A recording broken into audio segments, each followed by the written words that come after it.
నుదుటిలో కుంకుమ ఎందుకు పెట్టుకోవాలో తెలుసా? అయితే ఈ స్టోరీ వినండి. కైలాసంలో శివుని పూజ కోసం పూలు కోస్తున్న పార్వతీదేవికి ఒక ఆలోచన వచ్చిందట. తాను ప్రతిరోజు తన స్వామికి ఏ విధంగా తన ప్రేమను చూపించాలి అని.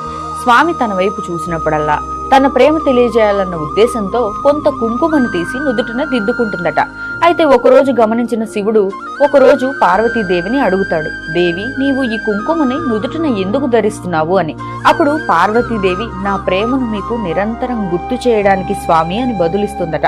అప్పుడు శివుడు ఆ ప్రేమకి పరవశించి, ఏ స్త్రీ అయితే తన భర్త ప్రేమని తెలపడానికి ఈ కుంకుమ ధరిస్తుందో ఆ భర్తకి సంతోషంతో ఆయుష్ పెరుగుతుంది అంటాడు. ఈ కథని విన్న మిగతా దేవతలు అప్పటి నుంచి ఇది ఆచారంగా నుదుటిన కుంకుమ ధరిస్తున్నారు. ఇదే మనకి ఒక ఆచారంగా పురాణ ఇతిహాసాల్లో సీతాదేవి, రుక్మిణీదేవి ఆయా కాలాల్లో అనుసరిస్తూ వచ్చారు. ఇంకెందుకు, ఇప్పుడు అసలు స్టోరీ తెలిసింది కదా. మీరు కూడా మీ ప్రేమని మీ భర్తలకు నుదుటిన కుంకుమతో ప్రతిరోజు చూపించేయండి.